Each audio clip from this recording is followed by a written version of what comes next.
Salam damai sejahtera dalam kasih Allah kita Allah Tritunggal, dan juga untuk kamu semua yang lagi nonton. Kita bersyukur kepada Allah kalau dalam kesempatan ini kita boleh diberikan kesempatan untuk hidup. Kita mensyukuri semuanya itu. Pada saat kesempatan ini saya akan membahas mengenai bukti sidik jari bahwa Yesus adalah Mesias. Namun sebelum saya membahas hal tersebut, saya akan memberikan sebuah pengantar atau mengawali dengan memberikan sebuah pengantar mengenai seorang terdakwa pembunuhan. Charles Hiller adalah seorang pelukis. Pada suatu hari, tepat pada hari Sabtu, Hiller menghabiskan waktunya untuk melukiskan keadaan luar di sekitar rumahnya. Sebelum larut malam, ia dan keluarganya telah beristirahat di tempat tidur. Istri Hiller bangun pada jam-jam dini hari, dan kejadian itu tepat pada tanggal 19 September tahun 1910. Dan ia menjadi curiga karena sebuah lampu gas dekat kamar tidur anak perempuan mereka menjadi padam. Istrinya pergi untuk memeriksanya, namun sebelum ia pergi, ia mendengar suara yang sambung menyambung dengan cepat. Suatu baku hantam, orang terguling-guling di tangga. Lalu kemudian ia juga mendengar letusan pistol dan bantingan pintu depan. Kemudian ia keluar dan mendapati suaminya tewas di kaki tangga.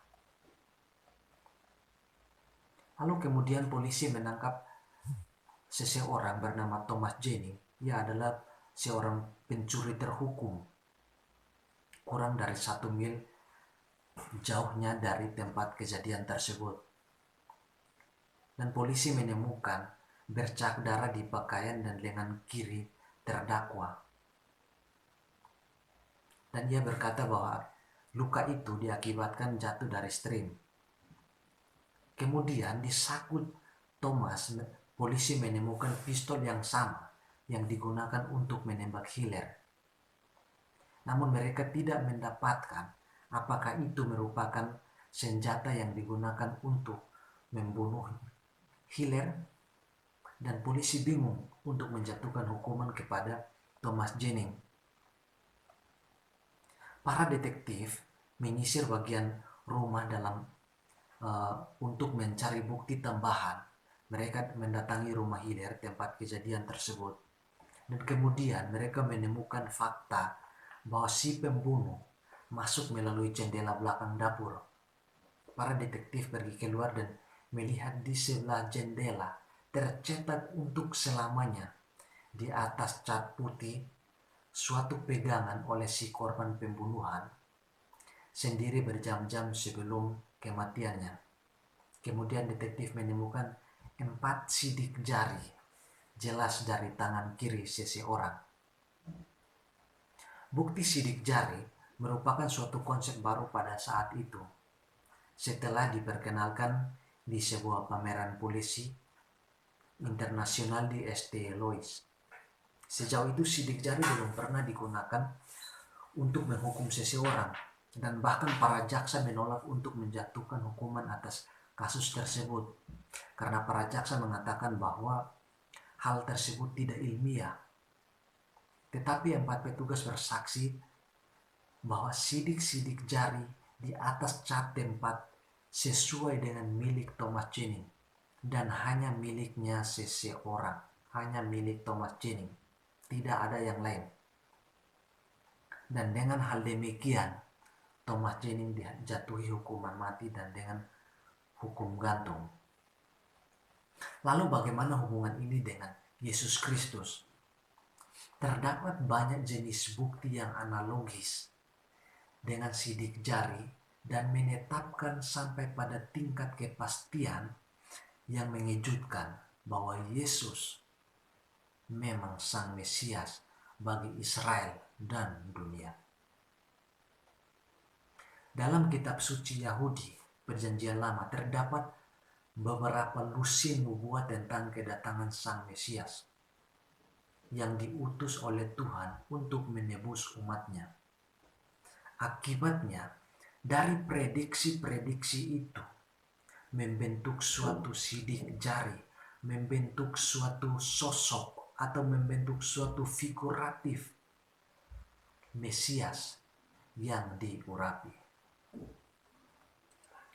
Tetapi, apakah Yesus adalah Sang Kristus? Apakah secara mujizat yang memenuhi prediksi-prediksi yang telah dituliskan ratusan tahun yang lalu sebelum ia dilahirkan? Bagaimana kita mengetahui bahwa ia adalah satu-satunya individu sepanjang sejarah yang cocok dengan sidik jari nubuatan? Sebelum kita lanjut, mari kita membaca. Saya akan membacakan kutipan dari Yesaya pasal 53. Berbunyi demikian. Ia dihina dan dihindari orang, seorang yang penuh kesengsaraan dan yang biasa menderita kesakitan. Ia sangat dihina sehingga orang menutup mukanya terhadap dia, dan bagi kita pun dia tidak masuk hitungan. Tetapi sesungguhnya penyakit kitalah yang ditanggungnya, dan kesengsaraan kita yang dipikulnya. Padahal kita mengira dia kena tulah, dipukul dan ditindas Allah. Tetapi dia tertikam karena pemberontakan kita, dia diremukkan oleh karena kejahatan kita. Ganjaran yang mendatangkan keselamatan bagi kita ditimpahkan kepadanya, dan oleh bilur-bilurnya kita menjadi sembuh. Kita sekalian sesat seperti domba, masing-masing kita mengambil jalannya sendiri, tetapi Tuhan menimpahkan kepadanya kejahatan kita sekalian. Dia dianiaya, tetapi dia membiarkan diri ditindas, dan tidak membuka mulutnya seperti anak domba yang dibawa ke pembantaian, seperti induk domba yang keluh di depan orang-orang yang menggunting bulunya. Ia tidak membuka mulutnya.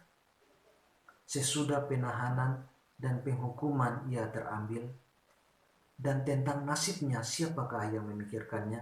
Sungguh ia terputus dari negeri orang-orang hidup, dan karena pemberontakan umatku ia kena tulah. Orang menempatkan kuburnya di antara orang fasik, dan dalam hatinya ia di antara penjahat-penjahat. Sekalipun ia tidak berbuat kekerasan dan tipu tidak ada dalam mulutnya. Tetapi Tuhan berkehendak meremukkan dia, dan dia dengan kesakitan. Apabila ia menyerahkan dirinya sebagai korban penebus salah, ia akan melihat keturunannya. Umurnya akan lanjut, dan kehendak Tuhan akan terlaksana olehnya. Sesudah kesusahan jiwanya, ia akan melihat terang dan menjadi puas. Dan hambaku itu sebagai orang yang benar akan membenarkan banyak orang oleh hikmatnya, dan kejahatan mereka dia pikul. Sebab itu aku akan membagikan kepadanya orang-orang besar sebagai rampasan, dan ia akan memperoleh orang-orang kuat sebagai jarahan, yaitu sebagai ganti karena ia telah menyerahkan nyawanya ke dalam maut. Dan karena ia terhitung di antara pemberontak-pemberontak, sekalipun ia menanggung dosa banyak orang dan berdoa untuk pemberontak-pemberontak. Yesaya pasal 53 menggambarkan sosok Mesias yang akan mati akibat pelanggaran umat manusia. Dan gambaran sosok Mesaya dalam Yesaya pasal 53 itu memberikan kita pengertian bahwa untuk diselamatkan hanya melalui yang diurapi oleh Tuhan, hanya melalui Mesias, karena pemberontakan kita semuanya ditanggung olehnya. Itu sangat jelas. Lalu mari kita melihat keyahudian Yesus. Yesaya mengungkapkan cara bagaimana Mesias akan dilahirkan. yaitu Mesias akan lahir dari seorang perawan. Di dalam Yesaya pasal 7 ayat 14. Lalu Mika merujuk dengan pasti tempat kelahirannya di Bethlehem. Lalu kitab Kejadian dan Yeremia memberi spesifikasi nenek moyangnya, keturunan Abraham, Ishak dan Yakub dari suku Yehuda dan keluarga Daud. Pemazmur meramalkan pengkhianatan terhadap dia, tuduhan atasnya oleh saksi-saksi palsu, cara kematiannya ditikam di kedua tangan dan kakinya, meskipun saat itu penyaliban belum ditemukan. Dan kebangkitannya, ia tidak akan membusuk namun akan diangkat dalam kemuliaan. Jadi itu sudah diramalkan oleh pemazmur, bahwa Mesias itu akan disalib, akan dipaku di tangan dan kakinya. Walaupun ide mengenai penyaliban memang saat itu belum ada, tetapi pemazmur sudah meramalkannya. Nah, apakah Yesus mungkin sekedar kebetulan menggenapi nubuat-nubuat tersebut? Atau barangkali ia hanya salah seorang di sepanjang sejarah yang dengan cara kebetulan cocok dengan sidik jari nubuatan? Probabilitas atau kemungkinan untuk seseorang dapat melakukan itu sangat tidak mungkin. Kemungkinan itu sendiri tidak mungkin bagi siapapun untuk menggenapi perjanjian lama. Tetapi hanya Yesus dan hanya Yesuslah yang sepanjang sejarahlah dapat melakukannya. Perhatikan kata Rasul Petrus di dalam Kisah pasal 3 ayat 18. Ia berkata bahwa Allah telah menggenapi apa yang telah difirmankannya dahulu sesuai dengan perantaraan nabi-nabinya, bahwa Mesias yang diutusnya harus menderita. Jadi Mesias harus menderita. Itu dapat kita baca di dalam Yesaya pasal 53, lalu kemudian ditegaskan oleh Rasul Petrus bahwa Mesias harus menderita. Nah, argumen lain yang mengatakan bahwa nubuat-nubuat mengatakan bahwa tulang-tulang sang Mesias tidak akan dipatahkan.